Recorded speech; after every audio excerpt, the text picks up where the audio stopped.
ನಟ ದರ್ಶನ್ ಕೊಲೆ ಪ್ರಕರಣದಲ್ಲಿ ಆರೋಪಿಯಾಗಿ ಬಂಧಿತ ಆಗಿರುವಂಥದ್ದು, ಜೈಲಿನಲ್ಲಿರುವಂಥದ್ದು. ಜೈಲಿನ ಒಳಗಡೆ ಹೋದ ನಂತರ, ಬಂಧನ ಆದ ನಂತರ ಸಾಕಷ್ಟು ವಿಚಾರಗಳು ಹೊರಗಡೆ ಬರ್ತಾ ಇರುವಂಥದ್ದು ಮತ್ತು ಸಂಬಂಧಪಟ್ಟಂತೆ ಅವ್ರ ಸುತ್ತಮುತ್ತಲಿರುವಂಥ ಸ್ನೇಹಿತರುಗಳಿಂದ ಹಾಳಾದರು ಅನ್ನುವಂಥದ್ದು ಮತ್ತು ಈ ಸಂಬಂಧಪಟ್ಟಂತೆ ಹಿಂದೆ ಮಾಡಿರುವ ಒಂದಷ್ಟು ಘಟನೆಗಳು ಕೂಡ ಹೊರಗಡೆ ಬರ್ತಾ ಇರುವಂಥದ್ದು. ಇದೆಲ್ಲದರ ಬಗ್ಗೆ ಮಾತಾಡೋಕ್ಕೆ ದರ್ಶನ್ ಅವರ ಮೊದಲ ಚಿತ್ರದ ನಿರ್ಮಾಪಕರಾದಂಥ ಭಾಮ ಹರೀಶ್ ಅವರು ನಮ್ಮ ಜೊತೆ ಇದ್ದಾರೆ. ಮೆಜೆಸ್ಟಿಕ್ ಚಿತ್ರದ ಮೊದಲ ನಿರ್ಮಾಪಕರಾಗಿದ್ದರು ಮತ್ತು ಕನ್ನಡ ಚಲನಚಿತ್ರರಂಗಕ್ಕೆ ಅವರ ಪರಿಚಯ ಮಾಡಿದ್ದು ಕೂಡ ಅವರೇ. ಈ ಬಗ್ಗೆ ಮಾತಾಡ್ತಾರೆ ನಮ್ಮ ಜೊತೆ. ಸರ್, ಕಾರ್ಯಕ್ರಮಕ್ಕೆ ಸ್ವಾಗತ.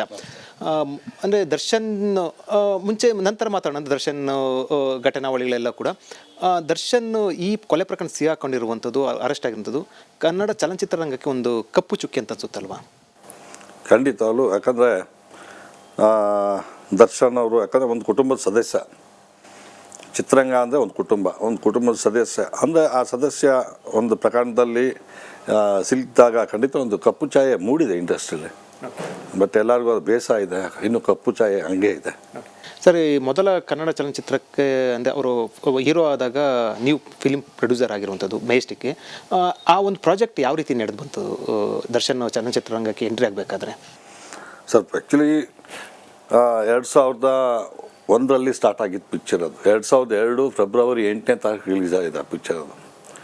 ಅದಕ್ಕೆ ಮುಂಚೆ ಆ್ಯಕ್ಚುಲಿ ಫಸ್ಟು ನಮ್ಮ ಈ PN ಸತ್ಯ ಅವರು ನಂಗೆ ಬಂದು ಕತೆ ಹೇಳಿ ಒಪ್ಪಿಸಿದಾಗ, ಸತ್ಯ ಅವ್ರು ನಾವು ತುಂಬ ಕ್ಲೋಸ್ ಆಗಿದ್ದೆವು, PN ಸತ್ಯ ನಾವೆಲ್ಲ. ಸೊ ಹಾಗಾಗಿ ಆವಾಗ ಆ ಸಂದರ್ಭದಲ್ಲಿ ಸುದೀಪ್ ಅವ್ರು ಹಾಕ್ಬೇಕಂತೇಳಿ ನಾವು ಇದ್ದಿದ್ದು.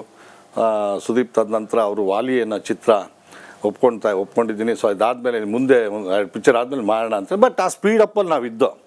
ಯಾವಾಗ ಮೆಜೆಸ್ಟಿಕ್ ಏನು ಪ್ರತಿಯೊಂದು ಪ್ರೀ ಪ್ರೊಡಕ್ಷನ್ ಇರುತ್ತಲ್ಲ, ಆ ಒಂದು ಜೋಶು ಮತ್ತು ಆ ಒಂದು ಮತ್ತೆ ಇದಾದರೆ ಎಲ್ಲಿ ಇದಾಗುತ್ತೆ ಅಂತ ನಾನು ಸತ್ಯನಲ್ಲೂ ಇತ್ತು, ನನ್ನಲ್ಲೂ ಇತ್ತು. ಬಟ್ ಆ ಜೋಶು ಇದಾಗುತ್ತೆ ಅಂದ್ಬಿಟ್ಟು ಕೊನೆಗೆ ನಮ್ಮ ಬ್ರದರ್ ಶಿಷ್ಯ ದೀಪಕ್ ಕೂಡ ಮಾಡಬೇಕಾಯ್ತು. ಥರ ಅವನಿಗೂ ಆಕ್ಸಿಡೆಂಟಾಗಿ ಟೈಫಾಯ್ಡ್ ಕೂಡ ಆಯಿತು. ಅದಾದಮೇಲೆ ಹಿಂಗೆ ಪೊಲೀಸ್ ಡೈರಿ ಅಂತೇಳಿ ಒಂದು ಸಿನಿಮಾ ಮಾಡ್ತಾಯಿದ್ದು ಸರ್, ಒಂದು ಸೀರಿಯಲ್ ನಮ್ಮ KC ಮೋಹನ್ ಅವ್ರದ್ದು ಪ್ರೊಡಕ್ಷನ್ ಮಾಡ್ತಾಯಿದ್ದು. ಸೊ ಆ ಸಂದರ್ಭದಲ್ಲಿ ಅಂಜಿ ನಾಗರಾಜು ಮತ್ತು PN ಸತ್ಯ ಅವರು ಆತ್ಮೀಯರು. ನಂಗೆ ಅಂಜಿ ನಾಗರಾಜು ಹೇಳೋರು, ಸರ್ ಹಿಂಗೆ ಅಣ್ಣ ಹಿಂಗೆ PN ಸತ್ಯ ಅವರು ನಿಮ್ಗೆ ಬಂದು ನಿಮ್ಮ ಭೇಟಿ ಮಾಡಬೇಕಂತೆ, ನಿಮ್ಮ ನೋಡಬೇಕಂತೆ ಅಂತೇಳಿ. ನಾನು ಸತ್ಯಮೂರ್ತಿ ಅಂದರೆ ಯಾರೋ ಮೋಸ್ಟ್ಲಿ ತುಂಬ ಸೀನಿಯರ್ ಪರ್ಸನ್ ಅಂದ್ಕೊಂಡಿದ್ದೆ. ಸತ್ಯಮೂರ್ತಿ ಅಂದೇಳಿ ಒಂದು ಹೆಸರು ಹೇಳಿದ ತಕ್ಷಣ ಏನೋ ಒಂದು ಇಮ್ಯಾಜಿನೇಷನ್ ಬರುತ್ತಲ್ಲ ಅಂದರೆ. ಆಮೇಲೆ ಕರೆಸಿದ್ರು, ಮಾತಾಡಿದರು. ಸೊ ನಾನು ಅವರು ತುಂಬ ಆತ್ಮೀಯರಾದರು. ಸೊ ಹಿಂಗಾಗಿ ನಮ್ಮ ಮೆಜೆಸ್ಟಿಕ್ ಪ್ರಾಜೆಕ್ಟ್ ಸ್ಟಾರ್ಟ್ ಆಗಿದ್ದು. ಅಂದರೆ ಮೆಜೆಸ್ಟಿಕ್ ಚಿತ್ರಕ್ಕೆ ಕಥೆಯೆಲ್ಲ ರೆಡಿ ಆದಮೇಲೆ ಮೊದಲು ನೀವು ತಲೆಯಲ್ಲಿದ್ದು ಅಥವಾ ಕಣ್ಮುಂದೆ ಬಂದಿದ್ದು ಸುದೀಪ್ ಅವರು ಹೀರೋ ಮಾಡಬೇಕು ಅಂತ ಇತ್ತಿತ್ತಲ್ವ ಸರ್ ಅದರಲ್ಲಿ? ಹೌದೌದು. ಯಾಕಂದರೆ ಅದು ಯಾಕಂದರೆ ಕತೆ, ಸ್ಕ್ರೀನ್ ಪ್ಲೇ, ಡೈಲಾಗ್ ಪ್ರತಿಯೊಂದು ನಮ್ಮ PN ಸತ್ಯ ಎಲ್ಲವನ್ನು ರೆಡಿ ಮಾಡಿದರು. ಆಮೇಲೆ ಅವ್ರ ಕತೆ ಹೇಳ್ತಾ ಇದ್ದು ನೋಡೋ ಒಂದು ಪಿಕ್ಚರ್ ತೋರಿಸೋ ಥರ ಹೇಳೋರು. ಆ ಇಮ್ಯಾಜಿನೇಷನ್ಲಿ ಅವಾಗ ಸುದೀಪ್ ಅವ್ರದ್ದು ಹುಚ್ಚ ಎಲ್ಲ ರಿಲೀಸ್ ಆಗಿ ಸೂಪರ್ ಡೂಪರ್ ಹಿಟ್ಟು. ಸೊ ಹಂಗಾಗಿ ಸುದೀಪ್ ಅವ್ರು ಹಾಕೊಂಡು ಮಾಡಬಾರ್ದು, ಯಾಕೆ ಸುದೀಪ್ ಅವ್ರು ನಂಗೆ ಹಳೆ ಸ್ನೇಹಿತರು. ಸೊ ಸುದೀಪ್ ಅವ್ರು ಯಾಕೆ ಮಾಡಬಾರ್ದು ಅಂತೇಳಿ ನಾವು ಸುದೀಪ್ ಅವ್ರಿಗೆ ಅಪ್ರೋಚ್ ಮಾಡಿದ್ದು. ಅಂದರೆ ಮೆಜೆಸ್ಟಿಕ್ ಚಿತ್ರ ಈ ಥರ ಕತೆ ಹೇಳಿ ಸುದೀಪ್ ಅವರು ಹೀರೋ ಆಗಲಿ. ಹೌದು, ಆ ಥರ ಹೇಳಿದ್ದು. ತದನಂತರ ಹಿಂಗೆಲ್ಲ ಆಯಿತು. ಆಮೇಲೆ ಸುದೀಪ್ ಅವ್ರು ಹೇಳಿದ್ರು, ಅಮ್ಮ ಒಂದು 2 ಪಿಕ್ಚರ್ ಬಿಟ್ಬಿಡು, ಇದಾಗ್ಬಿಡಿ, ವಾಲಿ ಆಗಲಿ. ಯಾಕೆ ಪಾಪ ಹಿಂದೆ ರೀಮೇಕ್ ಮಾಡಿದ್ರು, ಅದಾದಮೇಲೆ ವಾಲಿ ಕೂಡ ರೀಮೇಕ್ ಬಿಟ್ಬಿಡಿ, ಮುಂದೆ ಮಾಡೋಣ ಇದು ಅಂತೇಳಿ. ನಮಗೆ ಮಾಡಲೇಬೇಕಂತ ಪರಿಸ್ಥಿತಿ ಇರುತ್ತೆ ಆವಾಗ. ಸೊ ಹಂಗಾಗಿ ಸರಿ ಸುದೀಪ್ ಅವ್ರಿಗೆ ಗೊತ್ತಾಗುತ್ತೆ. ಒಂದು ಕೆಲಸ ಮಾಡಿ, ಒಂದು ತೂಗುದೀಪ್ ಶ್ರೀನಿವಾಸ್ ಅವರ ಮಗ ಇದ್ದ ನೋಡಿದ್ರು, ನಂಗೆ ಚೆನ್ನಾಗಿ ಪರಿಚಯ ಇಲ್ಲ, ನನಗೂ ಪರಿಚಯ ಇಲ್ಲ, ಅವ್ರಿಗೂ ಪರಿಚಯ ಇಲ್ಲ. ನೋಡಿದ್ದೀನಿ ನಾನು, ತುಂಬ ಚೆನ್ನಾಗಿದ್ದಾನೆ, 80% ಸಖತ್ತಾಗಿದ್ದಾನೆ ಅಂತೇಳಿ ಸುದೀಪ್ ಅವ್ರು ಹೇಳ್ತಾರೆ. ದರ್ಶನ್ ಹೆಸರನ್ನ ಆಗ ಸುದೀಪ್ ಅವ್ರು ನಿಮ್ಮ ಹತ್ರ ಹೇಳ್ತಾರೆ. ಹಾಂ, ಓಕೆ. ಬಟ್ ದರ್ಶನ್ ಅಂತ ಕೂಡ ಪಾಪ ಅವ್ರಿಗೆ ಗೊತ್ತಿರಲ್ಲ. ಅವ್ರಿಗೆ ತೂಗುದೀಪ್ ಶ್ರೀನಿವಾಸ್ ಅವ್ರ ಮಗ ಅಂತ ಎಲ್ಲೋ ನೋಡಿರ್ತಾರೆ, ಎಲ್ಲೋ ಸೆಟ್ತಾರೆ. ಪಾಪ ಅವರು ಯಾವಾಗ ಲೈಟ್ ಬಾಯ್ ಕೆಲಸ ಮಾಡ್ತಾ ಇರ್ತಾರೆ, ಯಾರು ದರ್ಶನ್ ಅವರು. ಎಲ್ಲೋ ಶೂಟಿಂಗ್ ಸ್ಪಾಟ್ ಎಲ್ಲೋ ಅವ್ರು ನೋಡಿದ್ದೀನಿ, ತುಂಬ ಚೆನ್ನಾಗಿದೆ, ನೋಡು, ಅವನು ಒಂದು 2-3 ಪಿಕ್ಚರ್ ಆ್ಯಕ್ಟ್ ಮಾಡಿದ್ದಾನೆ ಅವನು ಅಂತೇಳಿ ಸುದೀಪ್ ಅವ್ರು ಹೇಳ್ತಾರೆ. ಆವಾಗ ಈ ನಮ್ಮ BN ಗಂಗಾಧರ್ ಪ್ರೊಡಕ್ಷನ್ನು ನಡೀತಾ ಇರುತ್ತೆ. ನಮ್ಮ ಉದಯ TV ಪ್ರಕಾಶ್ ಡೈರೆಕ್ಟ್ ಮಾಡ್ತಾ ಇರ್ತಾರೆ. ಎಲ್ಲರ ಮನೆ ದೋಸಿತ್ತು. ನಾನು ಉದಯ TV ಪ್ರಕಾಶ್ಗೆ ಕಾಲ್ ಮಾಡ್ತೀನಿ. ಆಮೇಲೆ ನಿಮ್ಮ ಪಿಕ್ಚರ್ ದರ್ಶನ್ ಅಂತೇಳಿ ಮಾಡಿದ್ದಾನೆ, ತೂಗುದೀಪ್ ಶ್ರೀನಿವಾಸ್ ಅವ್ರ ಮಗ ಅಂತೇಳಿ ಕೇಳಿದಾಗ ಅವಾಗ ಹೌದು ಅಂತೇಳಿ ಅವ್ರು ನಂಬರ್ ಕೊಡ್ತಾರೆ. ನಾನು ಕಾಲ್ ಮಾಡಿ ದರ್ಶನ್ನ ಕರ್ಸ್ಕೊತೀನಿ. ಹಂಗೆ ಪ್ರತಿದಿನ ಒಂದೊಂದು ಹಿಂಗಾಗಿ ಆಮೇಲೆ ಮೆಜೆಸ್ಟಿಕ್ಕು ಹೀರೋಗಿ ಫಿಕ್ಸ್ ಆಗ್ತದೆ. ಅಂದರೆ ನಿಮಗೆ ದರ್ಶನ್ ಅನ್ನೋ ಒಂದು ವ್ಯಕ್ತಿ ತಲೆಗೆ ಬರಬೇಕಾದ್ರೆ, ಆ ಚಿತ್ರ ಮೂಡಬೇಕಾದ್ರೆ ಸುದೀಪ್ ಅವರೇ ಕಾರಣ ಸರ್? ಆ್ಯಕ್ಚುಲಿ ಸುದೀಪ್ ಅವ್ರ ಕಾರಣ ಅಂದರೆ ಅವ್ರು ಹೇಳಿದ್ದು ಸುದೀಪ್ ಅವರು ಸಜೆಸ್ಟ್ ಮಾಡಿದ್ದು. ಸೊ ಹಂಗಾಗಿ ಎಲ್ಲ ಆಗುತ್ತೆ. ಬಟ್ ಇವರು ನಮ್ಮ ದರ್ಶನ್ ತುಂಬ ಹೆಂಗಿದ್ದ ಅಂದರೆ, ಮೊದಲು ಭೇಟಿ ಮಾಡಿದ ಚಾಕ್ಲೇಟ್ ಇರೋ ಥರ ಇದ್ದ. ಆವಾಗ ನಾನು ಸತ್ಯ ನೋಡಿ, ಸತ್ಯ ನಾನು ಇಬ್ಬರು ಮಾತಾಡ್ಕೊಂಡು ದರ್ಶನ್ ಒಳ್ಳೆ ಚಾಕ್ಲೇಟ್ ಹೀರೋ ಇದ್ದಂಗೆ ಒಂದು ಸತ್ಯ ಆಗುತ್ತಾ. ಇದು ಸ್ವಲ್ಪ ರೌಡಿಸಮ್ ಅವನು ಯಾಕೆ ಪಾಪ ಅವನು ನನಗೂ ಒಂದು ಯಾಕಂದ್ರೆ ನನ್ನ ಕತೆ ಫುಲ್ಲು ತಲೆಯಲ್ಲೂ ಇತ್ತು, ಕತೆ ಇರೋ ಸ್ವಲ್ಪ ರೌಡಿಸಮ್ ಬ್ಯಾಕ್ಗ್ರೌಂಡಲ್ಲಿ ಇದ್ದಿದ್ದು. ಸೊ ಹಂಗಾಗಿ ನಾನು ಸತ್ಯ ಇಬ್ಬರೇ ಡಿಸ್ಕಸ್ ಮಾಡ್ಬೇಕಾದ್ರೆ ಸತ್ಯ ಹೇಳ ಸರ್ ಹಿಂಗೆ ಒಂದು ರಗ್ಡು, ಯಾಕಂದರೆ ಫಸ್ಟು ರಗ್ಡು ಲುಕ್ಕು ಒಂದು ಸಾಫ್ಟ್ ಲುಕ್ ಬರುತ್ತೆ. ಸಾಫ್ಟ್ ಲುಕ್ಗೆ ಏನು ಮಾಡಿಸ್ತಾ ಹಂಗೆ ಇದ್ದ, ಇವನು ಸೆಟ್ ಆಗುತ್ತಾ ಅನ್ನೋದೊಂದು ಪ್ರಶ್ನೆ ಇತ್ತು. ಸರಿ ಒಂದು ಫೋಟೋ ಸೆಷನ್ ಮಾಡಬೇಡ ಅಂಥೇಳಿ ಇಲ್ಲೇ ಕಾಚುವಳ್ಳಿ ಅಲ್ಲಿ ಸನ್ ವ್ಯಾಲಿ ಕ್ಲಬ್ ಅಂತಿತ್ತು, ಸನ್ ವ್ಯಾಲಿ ಕ್ಲಬ್. ಆ ಕ್ಲಬ್ಬಲ್ಲಿ ಒಂದು ಮೇಕಪ್ ಮಲ್ಲಿ ಅಂತೇಳಿ, ಇವತ್ತು ಪಾಪ ಅವರಿಲ್ಲ, ಮೇಕಪ್ ಅವರೇ ಹಾಕಿದ್ದು ಫಸ್ಟು. ಆಮೇಲೆ ಸ್ಟಿಲ್ ರಮೇಶ್ ಅಂತೇಳಿ ಅವರೇ ಫೋಟೋ ಹೊಡೆದಿದ್ದು ಅವತ್ತು. ಅವರೆಲ್ಲ ಕರೆಸಿ ಮತ್ತು ಕಾಸ್ಟ್ಯೂಮ್ ಎಲ್ಲ ಕರೆಸಿ ಒಂದು ಕಾಸ್ಟ್ಯೂಮ್ ಪರ್ಚೇಸ್ ಮಾಡಿ ಅಲ್ಲೊಂದು ಫೋಟೋ ಸೆಷನ್ ಮಾಡಿದೆ. ಆ ರಗ್ಡಲಕ್ಕೆ ಇವತ್ತೆಲ್ಲ ಆಟೋ ಮೇಲೆಲ್ಲ ಓಡಾಡ್ತಾ ಇದೆಯಲ್ಲ ದರ್ಶನ್ ಅವ್ರದ್ದು, ಅದೇ ಸ್ಟಿಲ್ಗಳು ಇವತ್ತು. ಆಗ ತೆಗ್ದಿದ್ದಂಥ ಫೋಟೋ ಶೂಟು ಈಗೆಲ್ಲ ಫೋಟೋಸ್. ಹೌದು. ಆ ಸಂದರ್ಭದಲ್ಲಿ ಬೇರೆಯವರೆಲ್ಲ ಬಂದು ನಿಮ್ಗೆ ಬೇರೆ ಹೀರೋ ಮಾಡಬೇಕು ಅಂತೇಳಿ ಕೆಲವರೆಲ್ಲ ಬಂದು ಅದನ್ನು ಸ್ವಲ್ಪ ಒಂದು ಗಡ್ಬಡಿ ಇಲ್ಲ, ಅದು ಆಯ್ತು, ಅದು ಇದೆಲ್ಲ ಆಯಿತು. ಆಮೇಲೆ ಆ ಲುಕ್ ಎಲ್ಲ ನೋಡ್ದೆ, ತುಂಬ ಚೆನ್ನಾಗಿತ್ತು. ಆಮೇಲೆ ಸಕಸ್ ನಾನು ತಗೊಂಬಂದು ನಮ್ಮ ತಂದೆದೆ ನಮ್ಮ ಚಿಕ್ಕಪ್ಪ ಅವ್ರಿಗೆಲ್ಲ ತೋರಿಸ್ದೆ. ನಮ್ಮಲ್ಲೂ ಆ್ಯಕ್ಚುಲಿ ನಮಗೆ ಫಿಲ್ಮ್ ಇಂಡಸ್ಟ್ರಿಗೆ ಹೋಗಕ್ಕೆ ಇಷ್ಟ ಇರಲಿಲ್ಲ, ಅದು ಕೂಡ ಹೆಂಗೋ ನಮ್ಮ ಚಿಕ್ಕಪ್ಪ ಅವರೆಲ್ಲ ಸಪೋರ್ಟ್ ಮಾಡಿದರು, ನಮ್ಮ ತಂದೆಗೆ ಒಪ್ಸು ಇದು ಮಾಡಿ, ಹಂಗಾಗಿ ನಮ್ಮ ಚಿಕ್ಕಪ್ಪ ಅವ್ರ ಕಡೆಯಿಂದೆಲ್ಲ ಸಪೋರ್ಟ್ ಸಿಕ್ತು ನನಗೆ. ಸೊ ಆಮೇಲೆಲ್ಲ ತೋರಿಸಿದಾಗ ತುಂಬ ಚೆನ್ನಾಗಿತ್ತು. ಅಂದರೆ first half look, second half look, rugged look, soft look ತುಂಬ ಚೆನ್ನಾಗಿತ್ತು. ಆಮೇಲೆ ಅಲ್ಲಿ ನಮ್ಗೆ ತುಂಬ ಕನ್ಫರ್ಮೇಷನ್ ಆಯಿತು, ಪಕ್ಕಾ ದರ್ಶನ್ ಸೂಟ್ ಆಗ್ತಾನೆ ಇದಕ್ಕೆ ಅಂತೇಳಿ. ಅಲ್ಲಿಂದ ಹಿಂಗೆ ಸ್ಟಾರ್ಟ್ ಆಯ್ತು, ಡೈಲಿ ಡಿಸ್ಕಷನ್ ಇತ್ತು. ಇನ್ನೂ ಶೂಟಿಂಗ್ ತುಂಬ ಲಾಂಗ್ ಇತ್ತು, 2 ತಿಂಗಳು 3 ತಿಂಗಳು ಇತ್ತು. ಅವ್ನು ದರ್ಶನ್ ಡೈಲಿ ಬರೋನು ರೂಮ್ಗೆ, ನಾವು ರೂಮ್ಗೆ ಹಾಕಿದ್ವಿ ಡೈಲಾಗ್ ಇದು ಮಾಡೋದಕ್ಕೆ, ಪ್ರೋಗ್ರಾಮಿಂಗೆಲ್ಲ ಪ್ರೀ ಪ್ರೊಡಕ್ಷನ್ ಒಂದು ಜಾಗ ಬೇಕಲ್ಲ ಎಲ್ಲರಿಗೂ ಸೇರೋಕ್ಕೆ. ಅಲ್ಲಿ ಏನೆಲ್ಲ ಬರ್ತಾರೆ ಅವಾಗ, ಏನೋ ಬೈಕಲ್ಲಿ ಬರೋ ನಡ್ಕೊಂಡು ಅಥವಾ ಏನಂತ ಮೋಸ್ಟ್ ಇಲ್ಲ ಸ್ಕೂಟ್ರು, ಇವ್ರದ್ದು ಸ್ಕೂಟ್ರ್ ತರೋರು, ಸ್ಕೂಟ್ರು ಇದರಲ್ಲೆಲ್ಲ ಬರೋರು. ಅವ್ರು ತಂದಿದ್ದು ಒಂದು ಕಾಂಟೆಸ್ಟಲ್ಲಿ ಬರೋರು. ಸರಿ, ಹಿಂಗೆ ಒಂದಿನ ಹಿಂಗೆ ಕುಂತ್ಕೊಂಡಿದ್ದು ಒಬ್ಬರು ನಟ ಅವರು ಬರ್ತಾರೆ, ಅವರು ಈ ಥರ ಹಿಂಗೆ ನಮ್ಮ ಹಳೆ ಸ್ನೇಹಿತರು ಕೂಡ ಅವರು. ನಾನು ಡೈರೆಕ್ಟರ್ ದರ್ಶನ್ನು ನನ್ನ ಪಕ್ಕದಲ್ಲೇ ಕುಂತಿರ್ತಾನೆ, ನಾನು ಸತ್ಯನೂ ಅಲ್ಲೇ ಇರ್ತಾನೆ ನಮ್ಮ ಡೈರೆಕ್ಟ್ರು. ಅವ್ರು ಹೇಳ್ತಾರೆ ಸರ್ ನನಗೆ, ಅವ್ರು ಡೈರೆಕ್ಟ್ ಅಪ್ರೋಚ್ ಮಾಡ್ತಾರೆ, ಸರ್ ಯಾರು ಸೆಲೆಕ್ಟ್ ಮಾಡಿದ್ರೆ ಅವ್ನಿಗೆ ಆ್ಯಕ್ಟಿಂಗ್ ಬರೋದಂತೆ ಹಂಗೆ ಹಿಂಗೆ ಅಂತ ಡೈರೆಕ್ಟಾಗಿ ಹೇಳ್ತಾರೆ. ದರ್ಶನ್ ಅವನೇ ಅಂತ ಗೊತ್ತಿಲ್ಲ ಅವ್ರಿಗೆ. ಆ ನಟ ನಿಮ್ಗೆ ಹೇಳಿದವನಿಗೆ ದರ್ಶನ್ ಅವನೇ ಅಂತ ಅವ್ನು ಗೊತ್ತಿಲ್ಲ ಅವನಿಗೆ. ಓಕೆ, ಅವನಿಗೆ ನೋಡಿ ಸರ್ ನಾನು ಒಂದು 15 ಲಕ್ಷ ರೂಪಾಯಿ ಕೊಟ್ಬಿಡ್ತೀನಿ, ಅವರೇ ಕೊಡ್ತಾರೆ ಅಂತ. ನಾನು 15 ಲಕ್ಷ ರೂಪಾಯಿ ನಿಮ್ಗೆ ಕೊಡ್ತೀನಿ ಸರ್, ನಾನು ರಿಫಂಡಬಲ್ ಅಂತೇಳಿ ಅವ್ನು ಹೇಳ್ತಾನೆ. ನಟ ನಿಮಗೆ ನಮಗೆ ಒಬ್ಬ ನಾನು ಹೀರೋ ಆಗಿ ಮಾಡ್ತೀನಿ ಅಂದು. ಸರಿ ಆಯಿತು ಪಾಪ, ಯಾರಿಗಾಗಲಿ ದರ್ಶನ್ ಜಾಗದಲ್ಲಿ ನಾನಿದ್ರು ಕೂಡ ಇವ್ರು ದುಡ್ಡಿಗೆ ಬಿದ್ದರು, ನಾನು ಅಷ್ಟೇ ಪಾಪ ಇದೆಲ್ಲ ಮಾಡಿರ್ತೀವಿ ಫೋಟೋ ಸೆಷನ್ ಎಲ್ಲ. ಅದು ಕಣ್ಣು ಮುಂದೆ ಬೇರೆ ಹೇಳಿರ್ತಾರೆ, ಮುಂದೆ ಹೇಳಿರ್ತಾರೆ. ಇದನ್ಗೆ ಒಂದು ಪಿಕ್ಚರ್ ಸಿಗ್ತಾ, ಒಂದು ಫೋಟೋ ಶೂಟ್ ಆಯಿತು, ನಾನು ಅಂತ ಒಬ್ಬ ಯಾರೋ ಒಬ್ಬ ಕಲ್ಲು ಹೊಡೆದಾಗ ಎಷ್ಟು ನಿರಾಸೆ ಆಗುತ್ತೆ. ಮೊದಲ ಹೀರೋ ಬೇರೆ, ಅದು ಮೊದಲ ಮೂವಿದು. ಆಮೇಲೆ ಸರಿ ಆಯಿತು, ನಾನು ಹೇಳಿ ಕಳಿಸ್ತೀನಿ ನಟ್ರಿ ಅಂತೇಳಿ ಅವ್ರು ಕಳಿಸ್ಕೊಡ್ತೀನಿ ಹೀರೋಗೆ. ಆ ಹೀರೋಗೆ ಅದೇ ನಿಮ್ಗೆ ಯಾರು ಒಂದು ಆಸೆ ತೋರಿಸ್ತಾರಲ್ಲ ಆ ಹೀರೋಗೆ.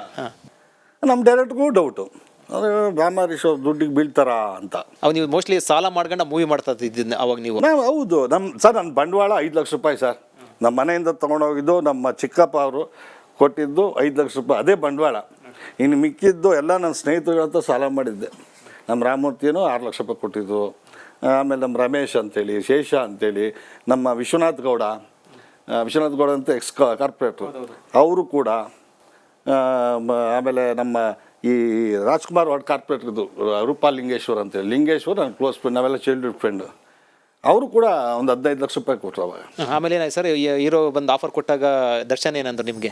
ದರ್ಶನ್ ಒಂಥರ ಪಾಪ ಯಾರೇ ಆಗಲಿ ಆ ಜಾಗದಲ್ಲಿ ಯಾರೇ ಇದ್ರು ಒಂಥರ ಒಳಗೊಳಗೆ ಪಾಪ ಕ್ವಶನ್ಗಳು ಹಾಕ್ಕೊತಾ ಇರ್ತಾರೆ, ಆಗುತ್ತೋ ಇಲ್ವೋ ಅಂತ. ಆವಾಗ ಸರಿ ನೆಕ್ಸ್ಟ್ ಡೇನೇ ಬೆಳಗ್ಗೆನೇ ನಮ್ಮ ತಾಯಿ ಬಾಗಿಲಿಗೆ ನೀರು ಹಾಕ್ತಾ ಇರ್ತಾರೆ.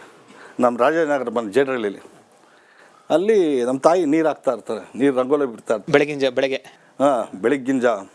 ಬಂದು ನಮ್ಮ ತಾಯಿಗೆ ನಮಸ್ಕಾರ ಮಾಡ್ಕೊಂಡಮ್ಮ, ನಮ್ಮ ಅಮ್ಮನ ಹತ್ರ ಎಲ್ಲ ಹೇಳ್ಕೊತಾನೆ ಅವನು, ಅಮ್ಮ ಹಿಂಗಾಯ್ತು ಹಿಂಗೆಲ್ಲ ಆಯ್ತು. ಯಾಕೆ ನಾನು ದರ್ಶನ್ ನಮ್ಮ ಮನೆಗೆ ಬರ್ತಾ ಇರ್ತಾನೆ ಹೋಗ್ತಾ ಇರ್ತಾನಲ್ಲ, ನಮ್ಮ ಅಮ್ಮನ ಹತ್ರ ಹಂಗೆ ಸಲಿಗೆ ಇರ್ತದೆ, ಅಮ್ಮನ ಹತ್ರ ಹೇಳ್ಕೊತಾನೆ. ಅದು ಹಿಂಗೆ ಯಾರು ಸೆಲೆಕ್ಟ್ ಮಾಡಿದ್ರಲ್ಲ ಆಯ್ತು, ಒಬ್ರು ಬಂದು ಹಿಂಗೆ ಮಾಡಿದ್ರೆ ಹಿಂಗೆ ಹೇಳಿದ್ದಾರೆ ಅಂತೇಳಿ ಅಂತ.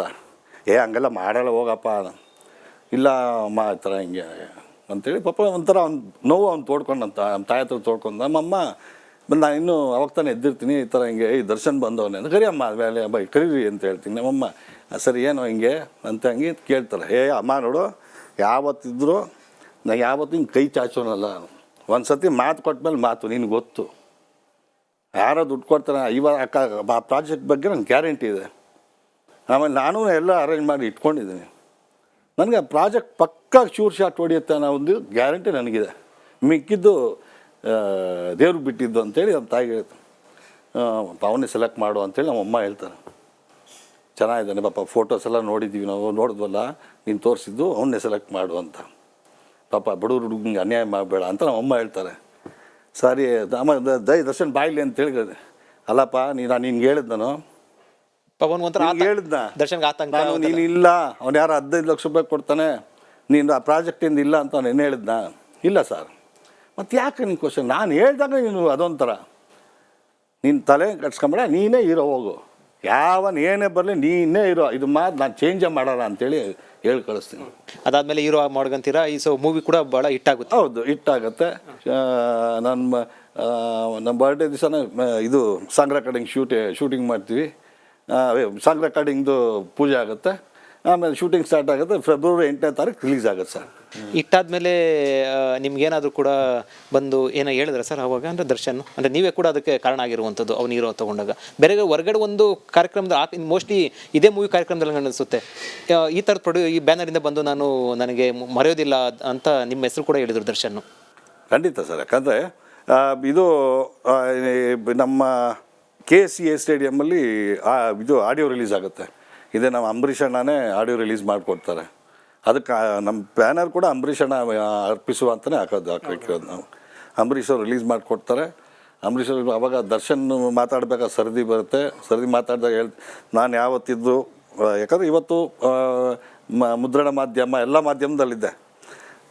ನಾನು ಯಾವತ್ತಿದ್ದು ಉಲ್ಲಾಸ್ ಪ್ರಾಡಕ್ಟ್ ಯಾವ ರಾತ್ರಿ 12 ಗಂಟೆ ಕರೀಲಿ ನಾನು ಹೋಗಿ ಆ್ಯಕ್ಟ್ ಮಾಡ್ತೀನಿ ಅಂತೆಲ್ಲ ಪಾಪ ಹೇಳಿ ಅವೆಲ್ಲ ನನಗೆ ಹೇಳಿದ್ದು ಅವತ್ತು ಭಾಳ ಖುಷಿ ಆಗುತ್ತೆ ಸರ್. ಈ ಇನ್ಸಿಡೆಂಟ್ ಅಂದರೆ ಅಂದರೆ ಅವರು ಮೊದಲ ಚಿತ್ರ ಮೆಸ್ಟಿಕ್ ಚಿತ್ರದೆಲ್ಲ ಪ್ರಾಜೆಕ್ಟ್ ಎಲ್ಲ ಕಂಪ್ಲೀಟ್ ಆಗಿ ಎಲ್ಲ ಆದಮೇಲೆ ನಿಮ್ಮ ಪ್ರೊಡಕ್ಷನ್ಗೆ ವರ್ಕ್ ತೊಗೊಂಡಿದ್ದೆಲ್ಲ ಕೂಡ ಒಂದಷ್ಟು ಸೆಟ್ಸು ಅಥವಾ ಕ್ಯಾಮ್ರಾಗಳು ಮತ್ತೊಂದೆಲ್ಲ ಕೂಡ ಪುನೀತ್ ರಾಜ್ಕುಮಾರ್ ಅವರ ಸಂಸ್ಥೆಯಿಂದ ತೊಗೊಂಡಿದ್ದಲ್ವ ಸರ್? ಅದನ್ನು ಸೆಟಲ್ಮೆಂಟಲ್ಲಿ ಕೂಡ ಪುನೀತ್ ರಾಜ್ಕುಮಾರ್ ಕೂಡ ಒಂದಷ್ಟು ಸಹಾಯ ಮಾಡಿದ್ರು. ಏನಂತ ಮಾಡಿದ್ರು ಸರ್ ಅದನ್ನ ಘಟನೆ ವಿವರಿಸೋದಾದ್ರೆ? ಅಲ್ಲ, ಏನಂದರೆ ಇದು ಪೂರ್ಣಿಮಾ ಔಟ್ಡೋರ್ ಯೂನಿಟ್. ಯಾಕಂದ್ರೆ ನಮ್ಮ ಕ್ಯಾಮ್ರಾಮ್ಯಾನ್ ಬಂದು MR ಸೀನು, ಅಂಜಿನಗರ MR ಸೀನು. ಆವಾಗ ಪೂರ್ಣಿಮಾ ಔಟ್ಡೋರ್ ಯೂನಿಟ್ ಅವ್ರು ಹೇಳ್ತಾರೆ. ಪೂರ್ಣಿಮಾ ಔಟ್ಡೋರ್ ಯೂನಿಟ್ನೇ ನಾವು ಇದು ಮಾಡಿ ಅವ್ರದ್ದೇ ಬುಕ್ ಮಾಡ್ತೀವಿ. ಯೂನಿಟ್ಟು ಕ್ಯಾಮ್ರಾ ಎಲ್ಲ ಅವ್ರು 2C ಕ್ಯಾಮ್ರಾ ಅಲ್ಲಿ ಶೂಟ್ ಮಾಡಿದ್ದದು. ತದನಂತರ ಎಲ್ಲ ಅಪ್ಗ್ರೇಡ್ ಆಯ್ತು ಬಿಡಿ. ಆವಾಗ ಪೂರ್ಣಿಮಾ ಔಟ್ಡೋರೇ ಯೂನಿಟ್ ಬುಕ್ ಮಾಡಿ, ಸೊ ಅವತ್ತು ಇದು ಲಾಸ್ಟಲ್ಲಿ ಬಿಫೋರ್ ರಿಲೀಸ್ ಸೆಟ್ಲ್ಮೆಂಟ್ ಅಂತ ಹೇಳಿ ಬರುತ್ತೆ. ಅಂದರೆ ನಾವು ದುಡ್ಡು ಕೊಟ್ಟಿರ್ತೀವಿ, ಅಡ್ವಾನ್ಸ್ ಕೊಟ್ಟಿರ್ತೀವಿ, ಸ್ವಲ್ಪ ಕೊಟ್ಟಿರ್ತೀವಿ. ಇನ್ನು ಮಿಕ್ಕಿದ ಸೆಟ್ಲ್ಮೆಂಟ್ ಅನ್ನೋದು ಇರುತ್ತಲ್ಲ, ಹೌದೌದು, ಕೆಲಸ ಮುಗಿದ್ಮೇಲೆಲ್ಲ ಕೂಡ ಸೆಟ್ಲ್ಮೆಂಟ್. ಸೆಟ್ಲ್ಮೆಂಟ್ ಅಂತ ಬಂದಾಗ ಆ ಸಂದರ್ಭದಲ್ಲಿ ಪುನೀತ್ ಅವ್ರಿಗೆ ಫೋನ್ ಮಾಡ್ತೀನಿ. ಪುನೀತ್ ಅವರು ಸರ್ ಹಿಂಗೆ ಬರ್ತೀನಿ ಒಂದು 11-11ವರೆಗೆ ಹಿಂಗೆ ಸೆಟ್ಲ್ಮೆಂಟ್ಗೆ ರಿಲೀಸ್ ಪಿಕ್ಚರು ಅಂತೇಳಿ. ಸರ್ ಬನ್ನಿ ಅಂತೇಳಿ ಪುನೀತ್ ಅವರು ಹೇಳ್ತಾರೆ. ಆಗ ನಾವು ಪುನೀತ್ ಎಲ್ಲ ಕುಂತ್ಕೊಂಡಿರ್ತೀವಿ. ಯಾವ ಮೂವಿ ಅಂತ ಗೊತ್ತಿರಲ್ಲ ಅವ್ರಿಗೆ ಇನ್ನೂ ಡೀಟೇಲಾಗಿ.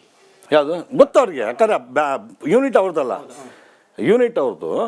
ಆಮೇಲೆ ಕೇಳಿದಾಗ ಈ ಥರ ಹಿಂಗೆ ಮೇಸ್ಟಿ ಯಾರು ನಮ್ಮ ಪಿಕ್ಚರ್ ಹೆಸರು ಗೊತ್ತಿಲ್ಲ. ಅವಾಗ ಯೂನಿಟ್ ಸಾಕಷ್ಟು ಕಳಿಸಿರ್ತಾರೆ, ಅದೇ ಯಾರು ಹೀರೋ ಯಾವ ಪಿಕ್ಚರ್ ಏನು ಅಂತ ಗೊತ್ತಿರಲ್ಲ. ಸರಿ ಹಿಂಗೆ ಕುಂತ್ಕೊಂಡಾಗ ಆಮೇಲೆ ಸರ್ ಯಾವ ಪಿಕ್ಚರ್ ಅಂತೇಳಿ ಕೇಳ್ತಾರೆ ಅವರು. ಅದೇ ಮೆಜೆಸ್ಟಿಕ್ ಸರ್, ಹಿಂಗೆ ತೂಗುದೀಪ್ ಶ್ರೀನಿವಾಸ್ ಅವ್ರ ಮಗ.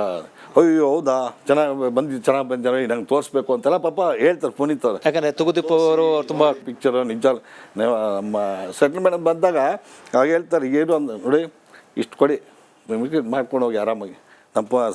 ನಮ್ಮ ತೂಗುದೀಪ್ ಶ್ರೀನಿವಾಸ್ ಅವರ ಮಗ, ಅಂಕಲ್ ಮಗ ಅಂತಾರೆ, ಅಂಕಲ್ ಮಗ ಮಾಡಿ ಅವ್ರು ಅಷ್ಟು ಖುಷಿಯಾಗಿ ಒಪ್ಪಂದ. ಬಟ್ ಒಂದು ಏನಾಯ್ತು ಖುಷಿ ಸರ್, ಅವ್ರು ಮಾತಾಡಿದಾಗ ನಾನು ಅಂತ ದಿಗ್ಭ್ರಮೆ ಆದೆ. ನನಗೇನು ದಿಗ್ಭ್ರಮೆ ಅಂತ ಮಾತ್ರ ಶಾಕ್ ಆಗುತ್ತೆ. ಯಾಕಂದರೆ ಈ ಚಿಕ್ಕ ವಯಸ್ಸಲ್ಲಿ ಇಷ್ಟು ದೊಡ್ಡ ಮನಸ್ಸಿದ್ಯಾ ಅಂತ. ಪುನೀತ್ ಅವ್ರಿಗೆ ಈ ಚಿಕ್ಕ ವಯಸ್ಸಲ್ಲಿ ಇಷ್ಟು ದೊಡ್ಡ ಮನಸ್ಸಿದ್ಯಾ. ನಾವು ಆ ಏಜಲ್ಲಿ ಅಲ್ಲಿ ದುಡ್ಡು ಮಾಡೋ ವಯಸ್ಸು ಅದು ಬಿಟ್ಟರೆ ಸರ್. ಇನ್ಫ್ಯಾಕ್ಟ್ ಅವತ್ತು ಅಷ್ಟು ಬಿಟ್ಟಾಗ ಒಬ್ಬರು ನಿರ್ಮಾಪಕನಿಗೆ ಎಷ್ಟು ಖುಷಿ ಆಗುತ್ತೆ. ಮತ್ತು ಅವರಿಗೆ ತೂಗುದೀಪ್ ಅವ್ರ ಬಗ್ಗೆ ಇದ್ದಿದ್ದು ಗೌರವ, ಇನ್ನೊಬ್ಬರು ಹೀರೋ ಬೆಳಿಬೇಕಂತ ಎಷ್ಟೊಂದು ಪುನೀತ್ ಅವ್ರಿಗೆ ಆವಾಗಲೇ ಅಷ್ಟೊಂದು ಆಸೆ ಇತ್ತು. ಹೌದು ಅವೆಲ್ಲ ಪಾಪ ಇದು ಭಾಳ ಖುಷಿ ಆಯ್ತು ಸರ್. ಆವತ್ತಿನ ನಿಜವಲ್ಲ ಎಷ್ಟು ನಾನು ಪುನೀತ್ಗೆ ಎಷ್ಟು ದೊಡ್ಡ ಫ್ಯಾನ್ ಆಗ್ಬಿಟ್ಟೆ ಅಂದರೆ ಅಷ್ಟು ದೊಡ್ಡ ಫ್ಯಾನ್ ಅದ. ಅವಾಗ ಹೇಳಿದ್ರು ಸರ್ ಈ ಥರ ತೂಗುದೀಪ್ ಶ್ರೀನಿವಾಸ್ ಅವ್ರ ಮಗ ಈ ಥರ ಹೀರೋ ಮೊದಲೇ ಹೀರೋ ಅಂದಾಗ ಭಾಳ ಖುಷಿಪಟ್ಟರು. ಭಾಳ ಖುಷಿಪಟ್ಟರು. ಯಾಕಂದ್ರೆ ಅದಕ್ಕೆ ಮುಂಚೆನೂ ಕೂಡ ದರ್ಶನ್ಗೂ ಹೇಳಿದ್ವಿ ಹೋಗ್ಬಿಟ್ಟು ಅಪ್ಪ ಇವ್ರ ಆಶೀರ್ವಾದ ಪಡ್ಕೊಂಬ ಅಂಥೇಳಿ ನಾವು ಹೇಳಿದ್ವಿ. ದರ್ಶನ ಹೋಗಿ ರಾಜ್ಕುಮಾರ್ ಮತ್ತು ಪಾರ್ವತಮ್ಮ ರಾಜ್ಕುಮಾರ್ ಅವ್ರದ್ದೆಲ್ಲ ಹೋಗಿ ಆಶೀರ್ವಾದ ಪಡ್ಕೊಂಡು ಬಂದಿದ್ರು ಒಂದ್ಸತಿ. ಅವಾಗ ನೀವು ರಿಲೀಸ್ ಸೆಟಲ್ಮೆಂಟ್ ಹೋಗೋ ಟೈಮಲ್ಲಿ ಸೊ ಎಲ್ಲ ಆದಮೇಲೆ ಒಂದಷ್ಟು ಕೂಡ ದುಡ್ಡು ಪುನೀತ್ ರಾಜ್ಕುಮಾರ್ ಒಂದಷ್ಟು ಬಿಟ್ಟರು, ಒಂದಷ್ಟು ದುಡ್ಡನ್ನು ಬಿಟ್ಟು ನಮಗೆ ಆಮೇಲೆ ಮೂವಿನ ತೋರಿಸಿ ಅಂತೆಲ್ಲ ಹೇಳಿದ್ರಲ್ವಾ ಅವ್ರು ಆ್ಯಕ್ಚುಲಿ ಮೂವಿನೂ ತೋರಿಸಿ ಅಂತ ಕೂಡ ಹೇಳಿದರು. ಓಕೆ ಓಕೆ ಭಾಳ ಕಲಾವಿದರು ಬೆಳಿಬೇಕಾದ್ರೆ ಜೊತೆ ಇರೋರು ಬೆಳಿಬೇಕಾದ್ರೆ ತುಂಬ ಖುಷಿ ಪಡೋರು ಪುನೀತ್ ಸರ್. ಇಲ್ಲ ಆ ಶೂಟಿಂಗ್ ಸಂದರ್ಭದಲ್ಲಿ ಕೂಡ ಪಾಪ ಎಸ್ ಎ ಗೋವಿಂದರಾಜ್ ಅವರೆಲ್ಲ ಬಂದಿದ್ದಾರೆ.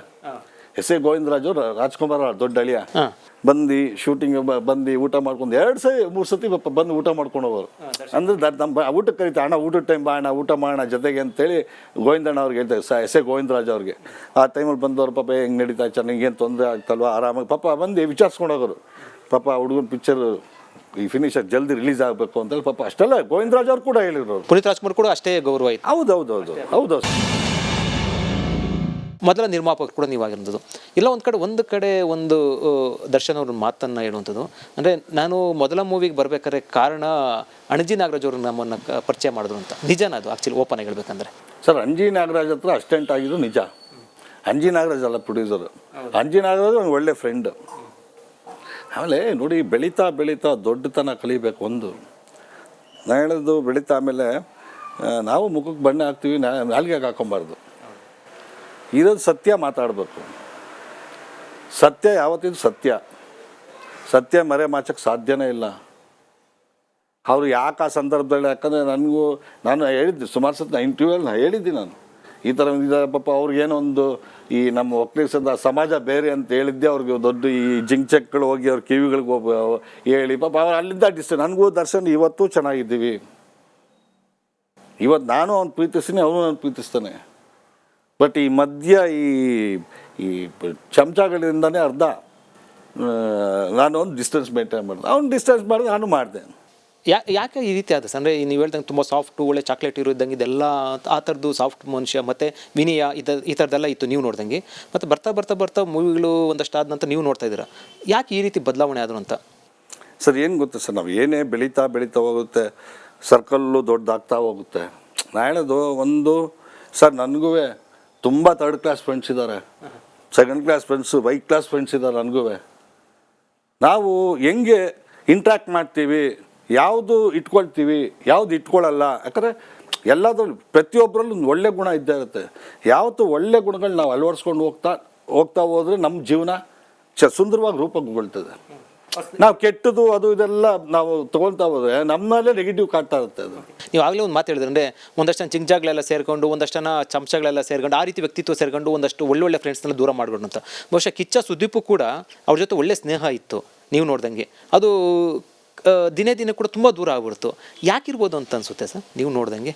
ಸರ್ ಇಲ್ಲ, ಸುದೀಪ್ ಅವರು ಆ್ಯಕ್ಚುಲಿ ನಮ್ಮ ಮೆಜೆಸ್ಟಿಕ್ದು ಫಸ್ಟ್ ಪ್ರಿಂಟ್ ನೋಡಿದ್ದು ಸುದೀಪ್ ಮತ್ತು ಪ್ರಿಯಾ ಅವರು.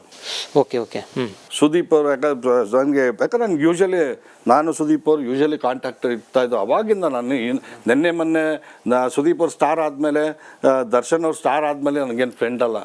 ನನಗೆ ಮೊದಲಿಂದನೂ ಅವರು ತಾಯವ್ವ ಅಂತೇಳಿ ಸಿನಿಮಾ ಮಾಡಿದ್ರು, ಅವಾಗಿಂದನೂ ನನ್ನ ಫ್ರೆಂಡೇ. ಬ್ರಹ್ಮ ಅಂತೇಳಿ ಒಂದು ಪಿಕ್ಚರ್ ಮಾಡಿದ್ರು, ಅವಾಗಿಂದನೂ ಫ್ರೆಂಡೇ ಅವ್ರು ನನಗೆ. ಅವ್ರು ಸ್ಟಾರ್ ಆದಮೇಲೆ ಏನು ಫ್ರೆಂಡ್ ಅಲ್ಲ. ಬಟ್ ನನಗೆ ಆಫನ್ ಒಂದು ಫೋನ್ ನಾನು ಟಚ್ಚಲ್ಲೇ ಇದ್ದು, ಅವರು ನನಗೆ ಇದು ಫಸ್ಟ್ ಪ್ರಿಂಟ್ ಒಬ್ಬ ಆರ್ಟಿಸ್ಟ್ ಇನ್ನೊಬ್ಬ ಆರ್ಟಿಸ್ಟ್ ಮಾಡ್ತಾನೆ ಸರ್, ಒಂದು ಪಿಕ್ಚರ್ ನೋಡ್ಬೇಕಂತ ಆಸೆ ಇದ್ದೇ ಇರುತ್ತೆ. ಈಗ ನಾನು ಕಲಾವಿದೆ, ನೀವು ಕಲಾವಿದೆ, ನೀವು ಯಾಕೆ ಮಾಡಿದ ಪಿಕ್ಚರ್ ನಾನು ನೋಡ್ಬೇಕಂತೇಳಿ ಆಸೆ ಇರುತ್ತೆ. ಆ ಆಸೆ ನನಗೆ ಹೇಳಿದ್ರು, ನೋಡಲೇಬೇಕು ದರ್ಶನ್ ಪಿಕ್ಚರು ಅಂತೇಳಿ ಅಂತ. ನಾನು ನೀವು ಸಜೆಸ್ಟ್ ಮಾಡಿ ತಾನೇ ಹೀರೋ, ಬರಲೇಬೇಕು ನೀವು ಫಸ್ಟು ಅಂತೇಳಿ ಅಂದೆ. ಸುದೀಪ್ ಅವರು ಪ್ರಿಯಾ ಅವ್ರು ಬಂದರು, ಪಿಕ್ಚರ್ ನೋಡಿ ತುಂಬ ಅಪ್ರಿಷಿಯೇಟ್ ಮಾಡಿದರು. ದರ್ಶನ್ ಬಂದು ಬೆನ್ನು ತಟ್ಟಿ ತಪ್ಪು ಅಡ್ಗೆ ಮಾಡಿ ತುಂಬ ಚೆನ್ನಾಗಿ ಆ್ಯಕ್ಟ್ ಮಾಡಿದ್ಯಾ ದರ್ಶನ್, ನಿಜ ವೆಲ್ಕಮ್ ಅಪ್ ಅಂತೇಳಿ ಸುದೀಪ್ ಕೂಡ ಹಾರೈಸಿದ್ರು. ಬಂದು ಪ್ರಿವ್ಯೂ ಇದೆ ಪ್ರಸಾದ್ ಲ್ಯಾಬಲ್ಲಿ ಪ್ರೀಮಿಯರ್ ಶೋ ಮಾಡಿದ್ರು. ಅಂದರೆ ನಾವು ಟೆಕ್ನಿಷಿಯನ್ಸು ನಾವೆಲ್ಲ ಒಂದು 30-40 ಜನ ಅಷ್ಟೇ. ಅದೊಂದು ಯಾರು ಸಜೆಸ್ಟ್ ಮಾಡಿದ್ರು ಅದೇ ಹೀರೋ ಬಂದು ಸುದೀಪ್ ನೋಡಿ ತುಂಬ ಖುಷಿ ಪಟ್ಟರು. ಮತ್ತು ನಂತರ ಕೂಡ ತುಂಬ ಚೆನ್ನಾಗಿದ್ರು ಅವರಿಬ್ರು. ಮತ್ತೆ ಯಾಕೆ ಸರ್ ಸೆಂಟ್ರಲ್ ಬ್ರೇಕ್ ಆಯಿತು, ಅಥವಾ ಅವ್ರ ಬಗ್ಗೆ ಇವ್ರ ಬಗ್ಗೆ ಒಂದಷ್ಟು ಮನಸ್ತಾಪ ಬಂತ? ಅಂದರೆ ಯಾರಾದರೂ ಕೂಡ ಯಾರು ತಪ್ಪು ಯಾರು ಸರಿ ಏನಾಯಿತು ನಿಮ್ಮ ಒಂದು ಅನಿಸಿಕೆ ಪ್ರಕಾರ? ಸರ್ ಆ ಸಂದರ್ಭದಲ್ಲ, ಬಟ್ ಯಾರು ತಪ್ಪು ಯಾರು ಸರಿ ಅಂತೇಳಿ ನಾನು ಹೇಳಿಕ್ಕೆ ಬರಲ್ಲ ಸರ್. ನಾನು ಹೇಳೋದಿಲ್ಲ, ಈ ಮಧ್ಯದಲ್ಲಿ ಇರ್ತಕ್ಕಂಥ ಇಬ್ಬರೂ ನಂಗೆ ಇಬ್ರದ್ದು ದರ್ಶನ್ ಚೆನ್ನಾಗಿ ಗೊತ್ತು, ಸುದೀಪ್ ಅವರು ಚೆನ್ನಾಗಿ ಗೊತ್ತು ಸರ್. ಇಬ್ಬರು ತುಂಬ ಒಳ್ಳೆ, ಬಟ್ ಮಧ್ಯದಲ್ಲಿ ಇರ್ತಕ್ಕಂಥ ಅದು ಇದು ಕಿವಿ ಕಚ್ತಾರಲ್ಲ, ಹಂಗಾಗಿ ಬೇರೆ ಆಗಿರ್ಬೋದು ಹೊರತು. ಬಟ್ ಸುದೀಪ್ ನಾನು ನೋಡ್ದಂಗೆ ಸುದೀಪ್ ಯಾರು ಸ್ನೇಹನ ಕಳ್ಕೊಳ್ಳೋಂಥ ವ್ಯಕ್ತಿ ಅಲ್ಲ. ಸುದೀಪ್ ಸ್ನೇಹ ಗಳಿಸ್ಕೊಳ್ತಾ ಹೋಗ್ತಾರೆ. ನಾನು ಹೇಳೋದು ದರ್ಶನ್ ಕೂಡ ಸ್ನೇಹ ಗಳಿಸ್ತಾ ಹೋಗ್ತಾನೆ. ನಾವು ಹೆಂಗೆ ಗಳಿಸ್ತಾ ಹೋಗ್ತೀವಿ, ಯಾವ ಒಳ್ಳೆಯವ್ನು ಚೂಸ್ ಮಾಡ್ತೀವಿ ಅನ್ನೋದು ಮುಖ್ಯ.